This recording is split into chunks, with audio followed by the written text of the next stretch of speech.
anak. Kasi ito yung pasok sa recommended daily intake. Yung 50 mg na nakalagay dito ay wala siya doon, hindi pasok sa recommended daily intake. Kaya hindi ako nag-rely doon. So, pero okay pa rin sa akin to kasi ang binili ko naman to ay para doon sa glutathione niya. At yun nga, sabi ko nga kanina, chine-check ko lagi yung ingredients. So, since glutathione ito at concern ako sa glutathione, yun ang focus ko, kaya dapat mas mataas yung glutathione content niya.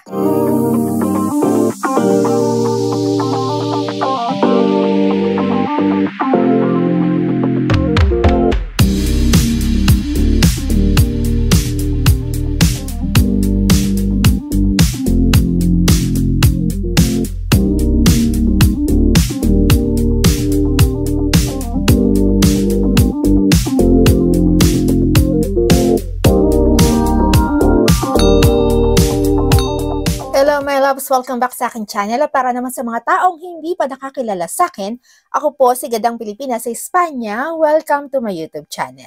So dito sa aking channel, I shared everything about my life, lifestyle videos from makeup, skincare, hanggang sa mga unboxing videos at hair care videos na madalas natin ginagawa dito sa aking channel. Kaya kung gusto mo yung mga videos na gano'n, please consider to subscribe to my channel at i-click mo na rin pati ang notification bell para updated ka sa mga future videos ko. Okay, so sa video natin ngayon, available ulit itong aking pink box, pero ang mga empty na ipapakita ko sa inyo ngayon ay yung mga supplements na tinitake ko araw-araw na talagang lagi ko siyang iniinom. Ito yung mga supplements na matagal ko nang iniinom. I mean, years na, hindi ito yung kailan ko lang ininom or what. Kasi ito yung mga nagpapa-boost ng aking energy, ng health, plus nakaka-maintain siya ng skin health. So, pakita ko na sa inyo, isa-isa. So, unahin natin itong glutathione na tinitake ko. So, tinake ko to nung bago kami umalis ng Pilipinas. Kasi ngayon may bago akong tinitake na galing sa Pilipinas. So, pareho silang, ito ay reduced glutathione ng Jarrow formula. Ito talaga yung binibili ko kapag nandito ako sa Madrid kung hindi available itong S-acetyl glutathione. So, itong dalawang brand na to, ito yung parating pinagpapalit-palit ko. Kapag hindi available yung isa yung bibilin ko. So, trusted ko tong dalawang brand. Etong isa, yung Jarrow formulas. So, glutathione, reduced glutathione siya. Pero ito namang isa ay yung California Gold Nutrition. S-acetyl glutathione naman siya. So, normally, ang aking priority na bilhin kapag nauubusan talaga ako ay yung S-acetyl glutathione. Pero since kapag unavailable siya, kasi laging out of stock ito itong S-acetyl glutathione, dito kasi kahit na mahal siya, pero mas nakakatipid ako dito. Kasi hindi ko kailangan magdalawang inom pag S-acetyl glutathione. Tapos, ito naman kasi meron lang siyang 500 mg. So, pag itong reduced glutathione ang iniinom ko, kailangan ko magdalawang inom So, mas napapamahal ako sa kanya. Kaya mas priority ko etong hanapin o i-check muna kung available bago ako mag-go dito sa isa. And then, next ay etong Transino White Sea Clear na, vitamin C ng Japan. Vitamin C ito ng Japan. Ayan, wala na siya. Actually, nakadalawa na ako nito at meron na akong bagong iniinom na nandun sa aking sala. Pareho sila. So, pangatlo na yung nasa sala ko. Ito ay dalawa na. Ayan, pakita ko sa inyo. Nakabote siya. As in, bote talaga siya. Tapos, ito din yung isa. So, nakadalawa ako sa kanya. Ito ay iniinom ko kapag kaumaga. Plus, malaki yung kanyang vitamin C content, 1,000 mg na. And meron pa siyang kasama na iba na ingredients. Pero lagi kong tinitingnan kung tulad nga na sinasabi ko sa inyo sa mga supplements video natin. Let's say, kapag kayong iniinom ko ay vitamin C na supplements or like this, glutathione supplements. Ito, walang kasamang ibang ingredients. Talagang glutathione lang. Ngayon, ito naman ay vitamin C.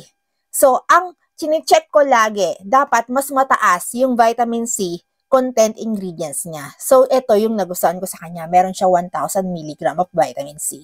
Tapos, meron lang siyang 3 ingredients.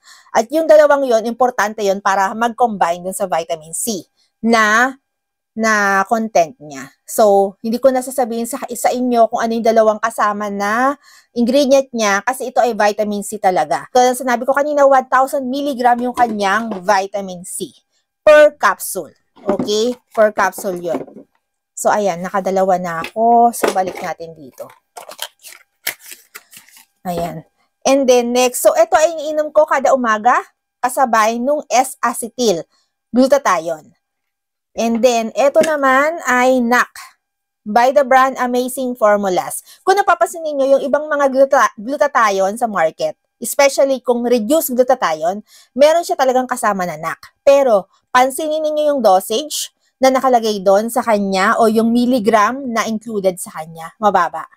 So, based doon sa akin napanood na doktor na lagi kong pinapanood, kailangan kung iinom ka ng NAC, at least dapat merong 500 mg yung NAC na yon. Yun yung isa sa mga reason kaya hindi ako bumibili ng napakaraming ingredients na supplements. Paisa-isa talaga ako kasi gusto ko mag-focus dun lang sa ingredients na yon na kung ano yung kailangan ko. Tulad nito, N-acetyl L-cysteine o NAC, meron siyang 600 mg per capsule yon, per capsule. Pero 2 beses ako nagtitake nito sa isang araw. Umaga, saka sa gabi. At laging kasabay siya ng glutathione na kapag nagtitake ako. Ayan. And then, ito yung amoy bulok na itlog.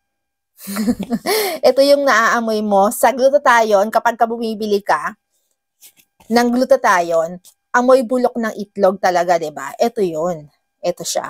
Pero ako nga, tulad nga sinabi ko kanina, hindi ako bumibili ng glutathione na may mga kasamang ingredients, tapos yung ingredients na kasama niya ay sobrang liliit ng content. Ito ay 600 mg, so pasok siya doon sa recommended dosage. And then, next naman, ito kada umaga ko iniinom, itong omega-3 na Kinoco Life. Yung brand niya ay Kinoco Life. Tapos, meron siya 1,000 mg, tapos na EPA, and 500 mg ng DHA. So, pasok pa rin siya dun sa recommended daily intake na dapat mong inumin. So, omega-3. Wala siyang kasama ibang ingredients, kundi omega-3 lang. And then, next naman ay ito ay iniinom ko, ito, bago matulog naman to. Niacinamide na 500 mg by Century 21. Ayan. 500 mg siya. Bago ako matulog, iniinom ko to. Kasabay nitong pearl powder na mayroong 1,500 mg naman. Pearl powder lang siya. Pearl powder. And then, last. Ito yung glutathione na iniinom ko ngayon na nabili ko sa Pilipinas. Kung dito sa Europe, meron na akong 2 trusted brand na pinagpipilian kapag hindi available yung isa yung bibilin ko. Kapag nasa Pilipinas naman ako, lagi akong nag-hoard nito. Why? Kasi for me, ito yung best glutathione sa Pilipinas. Reduced glutathione sa Pilipinas. Why? Ito yun. Ito yung Laxcent na glutathione, reduced glutathione na lagi kong binibili kapag umuwi ako ng Pilipinas. Nag-hoard talaga ako nito. Ang dala ko nito, dapat, ang bibilhin ko sa Pilipinas ay 12. Pero since limited na yung aking budget, 6 lang yung nabili ko. 6 lang yung nadala ko. Ito yung updated version ng Laxcent kasi mas mataas yung kanyang glutathione na content ngayon kesa dati. Yes, mas mataas yung kanyang glutathione content ngayon kaysa dati. Kasi ito ay meron ng kasama na glutathione na 1,000 mg. Dati kasi below mas mababa kasi dati nung 2018 na bumili ako sa kanila. Ngayon meron ng 1,000 mg. Tapos meron siyang kasama na ibang mga ingredients na sodium ascorbate, marine collagen, and acetylcysteine, coenzyme, etc. etc. Ito yung sinasabi ko sa inyo na hindi ako nagre-rely dun sa ibang mga ingredients na kasama niya. Kung ang glutathione na bibilhin ko, focus ako dun sa glutathione content. Kailangan mas mataas yon. Ngayon, kung may kasama siyang Okay to na may kasamang N-acetylcysteine pero 50 mg lang. Kaya hindi ako nag-rely sa ganito. Kailangan ko pa ng separate na NAC. Kasi ito yung pasok sa recommended daily intake. Yung 50 mg na nakalagay dito ay wala siya doon, hindi pasok sa recommended daily intake. Kaya hindi ako nag-rely doon. So, pero okay pa rin sa akin to kasi ang binili ko naman to ay para doon sa glutathione niya. At yun nga, sabi ko nga kanina, chinecheck ko lagi yung ingredients. So, since glutathione ito at concern ako sa glutathione, yun ang focus ko, kaya dapat mas mataas yung glutathione content niya.